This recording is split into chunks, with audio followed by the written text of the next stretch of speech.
Hello everyone, welcome to my YouTube channel. तो आज जो है मैं आपके सामने एक नई सीरीज स्टार्ट करने जा रहा हूं जो कि हिस्ट्री से ही रिलेटेड है, जिसमें हम मॉडर्न हिस्ट्री की शुरुआत से लेके और उसके एंड तक के बारे में पढ़ेंगे। तो आज जो है मैं ये स्टार्ट करने से पहले आपको बता दूं कि इस तरीके के लेक्चर आपको बैक टू बैक चाहिए, तो मेरे को मोटिवेशन मिलते रहना चाहिए, जो मुझे मिलेगा आपके लाइक शेयर एंड सब्सक्राइब से। तो please like share and subscribe करते रहिए ताकि मुझे मोटिवेशन मिलता रहे। तो बिना देरी करते हुए लेट्स बिगिन लेक्चर। तो मैं आज का आपको बताऊंगा गवर्नर जनरल ऑफ बंगाल के बारे में। इसको स्टार्ट करने से पहले मैं एक छोटी सी बात बता देता हूँ कि बंगाल से ही शुरुआत होती है हमारी मॉडर्न हिस्ट्री की, और बेसिकली इसकी स्टार्टिंग हमारी ईस्ट इंडिया कंपनी के इंडिया में आने से ही शुरू हो जाती है। ईस्ट इंडिया कंपनी हमारे इंडिया जब 1608 में आई तभी से एक कहानी शुरू हो जाती है। तो इसको हम ज्यादा बैक से ना करके आज मैं आपके सामने एक पर्टिकुलर टॉपिक स्टार्ट करने जा रहा हूँ, जिसके में हम गवर्नर जनरल ऑफ बंगाल के बारे में पढ़ेंगे। फिर गवर्नर जनरल ऑफ, सबसे पहले हम बंगाल के गवर्नर के बारे में पढ़ेंगे, फिर गवर्नर जनरल ऑफ बंगाल के बारे में पढ़ेंगे, फिर हम पढ़ेंगे गवर्नर जनरल ऑफ इंडिया के बारे में, फिर हम वायसराय के बारे में पढ़ेंगे। तो ये किस तरीके से, कब और कैसे आए, इन सब चीजों के बारे में हम पढ़ेंगे। और ये एग्जाम के पॉइंट ऑफ व्यू से बहुत ज्यादा इंपॉर्टेंट होते हैं, इसीलिए बहुत जरूरी है कि आप इस लेक्चर को अटेंड करो। मैं कोशिश करूंगा कि छोटी से छोटी बात आपके दिमाग में डाल सकूं। तो सबसे पहले अगर मैं बात करूं गवर्नर जनरल ऑफ बंगाल, तो ये गवर्नर जनरल ऑफ बंगाल जो है ये एक तरीके का स्टेटस था जो ब्रिटिश के एक ऑफिसर को मिलता था, और ये स्टेटस 1774 से 1833 तक रहा है। इसमें सबसे पहले अगर मैं रेगुलेटिंग एक्ट की बात करूं, क्योंकि गवर्नर जनरल ऑफ बंगाल पढ़ रहे हैं तो मैं पता होना चाहिए कि ये आया क्यों, तो मैं बात करता हूं रेगुलेटिंग एक्ट 1773 की। तो ये जो रेगुलेटिंग एक्ट 1773 आया, तो इसी एक्ट के आने के बाद से ही हमारे देश में गवर्नर जनरल ऑफ बंगाल की जो स्टेटस है, इसकी जो पोस्ट है वो देखने को मिलती है। तो अगर मैं बात करूं सबसे पहले गवर्नर जनरल ऑफ बंगाल की, तो गवर्नर जनरल ऑफ बंगाल सबसे पहला जो रहा है वो रहा है वॉरेन हेस्टिंग्स, जो 1772 से लेके 85 तक काम करेगा। और लास्ट जो हमारा गवर्नर जनरल ऑफ बंगाल रहा है वो रहा है विलियम बेंटिक, जो 1828 से 35 तक अपना काम करेगा। तो सबसे पहले हम रेगुलेटिंग एक्ट 1773 के बारे में कुछ जान लेते हैं।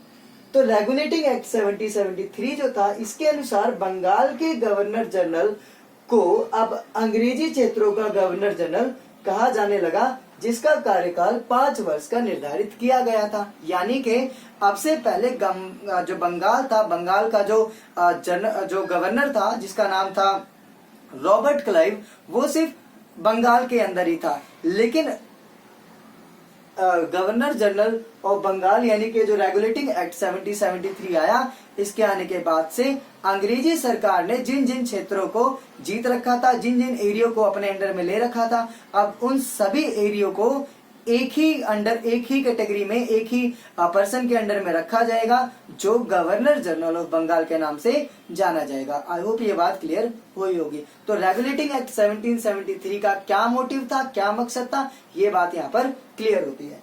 उसके बाद बात करें तो मद्रास एवं बंबई के गवर्नर को अब इसके अधीन कर दिया गया। जैसा कि मैंने बताया कि अंग्रेजी सरकार ने बंबई और मद्रास इन दोनों जगहों पर अपना शासन कर लिया था। तो जब अपना शासन इन दोनों जगहों पर कर लिया, तो इसके बाद जो है अब बंगाल का जो गवर्नर जनरल होगा, उसके लिए मद्रास और बंबई भी जो होगा रिस्पॉन्सिबल होगा। ठीक है, तो अब ये बंगाल, मद्रास और बॉम्बे, इन सभी का गवर्नर जनरल बंगाल में देखने को मिलेगा, जिसे बंगाल का गवर्नर जनरल कहा जाएगा, जिसका नाम वॉरेन हेस्टिंग्स है। ये बंगाल का पहला गवर्नर जनरल बनेगा जिसका नाम वॉरेन हेस्टिंग्स है।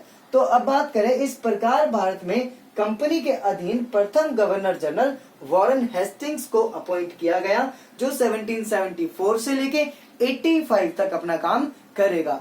तो इसके बारे में हम कुछ बातें जान लेते हैं वॉरेन हेस्टिंग्स के बारे में, कि वॉरेन हेस्टिंग्स बेसिकली क्या कर रहा था हमारे इंडिया में as a governor general of Bengal होके।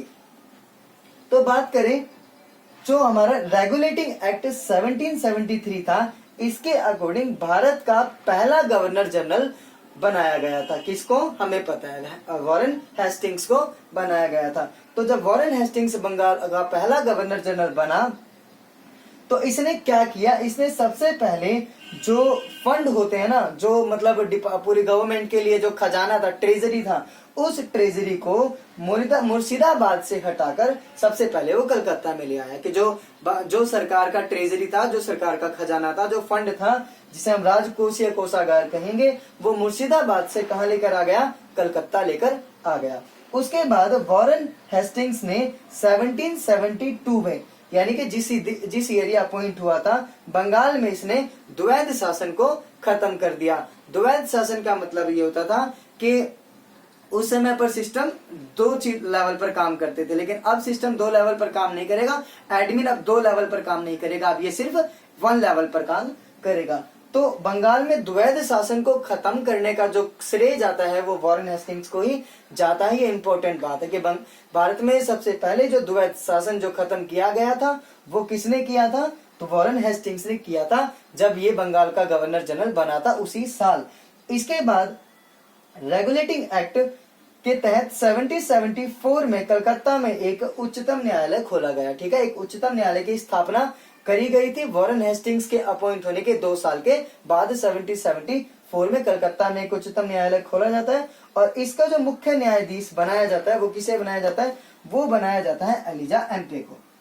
ठीक है, किसको बनाया जाता है, एलिजा एम्पे को जो है इसका मुख्य न्यायाधीश बनाया जाता है। जिस उच्चतम न्यायालय को वॉरेन हेस्टिंग्स के समय कलकत्ता में खोला गया था उसकी अपॉइंटमेंट के 2 साल के बाद। अब बात करें 1782 में किसने, एलिजा एम्पे ने इस्तीफा देना पड़ा था। एलिजा एम्पे को क्या देना पड़ा था, इस्तीफा देना पड़ा था, क्योंकि वॉरेन हेस्टिंग्स के कहने पर इसने एक बंगाली ब्राह्मण नंद कुमार को झूठा आरोप लगाकर फांसी की सजा दिलवाई थी, जिसकी वजह से काफी बातें उठी और उनके चलते जो है इस एलिजा एम्पे को, जो कि उच्चतम न्यायालय का पहला न्यायाधीश बना था, इसे जो है क्या करना पड़ता है, अपने पद से इस्तीफा देना पड़ता है। तो इतनी बात समझ में आई, तो कुछ एक बातें रिवाइज कर लेते हैं। सबसे पहले द्वैध शासन को खत्म किया कब, 1774 में आते ही द्वैध शासन को खत्म कर दिया। उसके बाद 2 साल का इसने समय लगा और कलकत्ता में उच्चतम न्यायालय की स्थापना कर दी, जहां पर जो मुख्य न्यायाधीश बिठाया गया वो एलिजा एम्पे को बिठाया गया,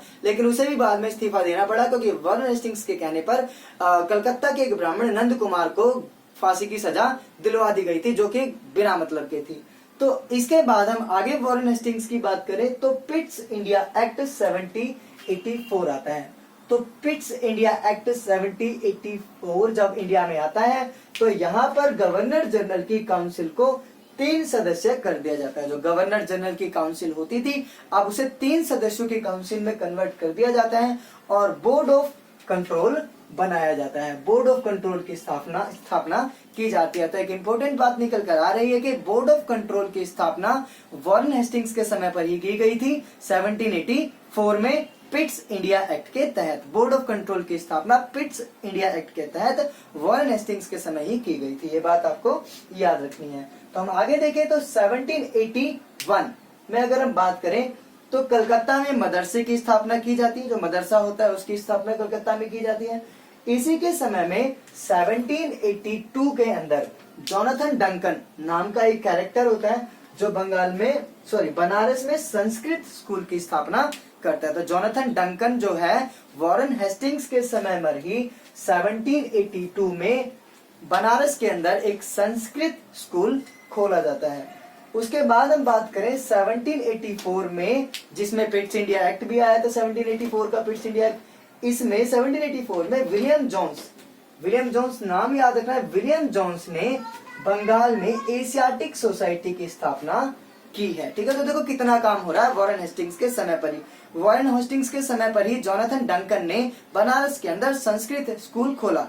वॉरेन हेस्टिंग्स के समय पर ही विलियम जोन्स ने बंगाल के अंदर एशियाटिक सोसाइटी की स्थापना कर दी। ये जो सोसाइटी है, जो स्कूल है, ये आगे चलकर बहुत बड़े काम करने वाले हैं। फिलहाल अभी हम यहाँ पर देखें तो विलियम जोन्स ने बंगाल के अंदर एशियाटिक सोसाइटी की स्थापना कर डाली। उसके बाद 1784 में ही चार्ल्स विल्किंस ने भगवत गीता का अंग्रेजी में अनुवाद किया। तो याद रखना कि एशियाटिक सोसाइटी की स्थापना जब 1784 में हो रही थी तो दूसरी तरफ बैठा हुआ चार्ल्स विल्किंस भी शांत नहीं बैठेगा, क्योंकि जब विलियम जोन्स अपना काम कर रहा है कहां पर, बंगाल में, क्या करके, एशियाटिक सोसाइटी की स्थापना करके। तो विलियम जोन्स के साथ साथ उसी के पैरेलल एक चार्ल्स विल्किंस नाम का कैरेक्टर भी शांत नहीं बैठेगा और वो क्या कर देगा, भगवत गीता का इंग्लिश में ट्रांसलेशन करेगा ताकि अंग्रेज लोगों को भगवत गीता का मतलब भी समझ में आ सके। तो चार्ल्स विल्किंस का काम हमें समझ में आ गया। हमें उसके बाद जोनाथन डंकन का बनारस वाला काम समझ में आ गया, संस्कृत स्कूल। और उसके बाद विलियम जोन्स की हमें एशियाटिक सोसाइटी जो कि बनारस जो कि हमारी बंगाल में खुल रही है, इनके बारे में पता चलता है। ये सारे काम वॉरेन हेस्टिंग्स के समय पर हो रहे हैं दोस्तों, ये याद रखना है।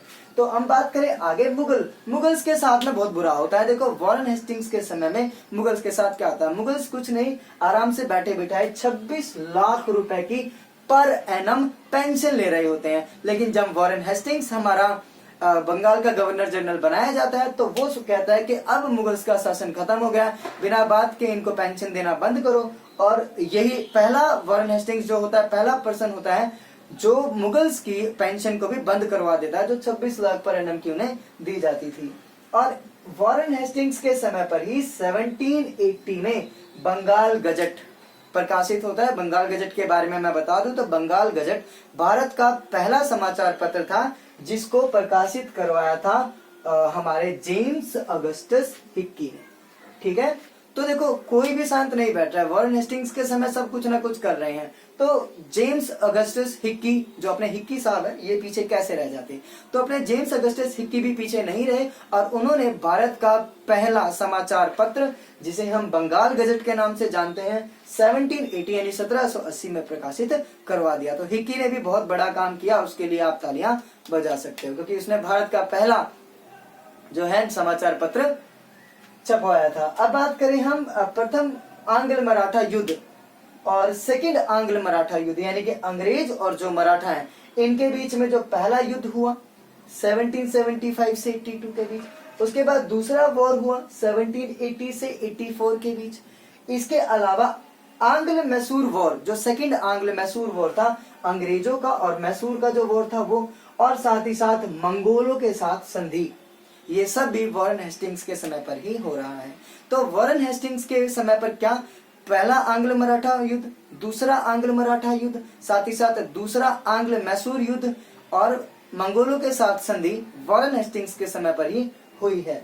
क्योंकि वॉरेन हेस्टिंग्स की जो ड्यूरेशन थी वो आपको याद रखनी है, वो क्या थी 1772 से 85। तो 1772 से लेके 85 तक जो भी होगा सब का सब आपका वॉरेन हेस्टिंग्स के समय पर ही देखने को मिलेगा। तो अब इसकी जब इतना सब कुछ इसने काम कर दिया, 1784 तक ये रहा, तो ये परमानेंट नहीं रहने वाला था। तो 85 में जब ये इंग्लैंड वापस जाता है तो इंग्लैंड में एक पर्सन होता है बर्क नाम का एक इंसान होता है जो इससे खफा होता है, इससे काफी गुस्सा होता है और वो इस पर महाभियोग का मुकदमा चलाता है। हालांकि ये महाभियोग का जो मुकदमा होता है ये पारित आगे नहीं होता है और जो अपना वॉरेन हेस्टिंग्स होते हैं इन्हें एकदम क्लीन चिट मिल जाती है।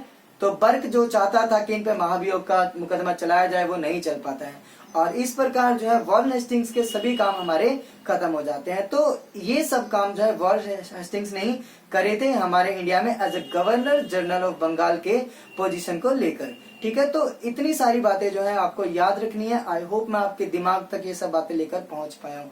तो बिना देरी करते हुए आप सभी एक बार वीडियो को दोबारा देख लीजिए ताकि ये चीजें आपको रिवाइज हो सके, क्योंकि रिवाइज कराने को तो मैं भी करा दूंगा लेकिन ये दोबारा रिवीजन मैं कराऊं इससे अच्छा है कि आप वीडियो को दोबारा देख लें। तो इस तरीके की वीडियो आपको लगातार मिलती रहेंगी, बस आप मुझे मोटिवेशन देते रहिए। Thank you so much, bye bye.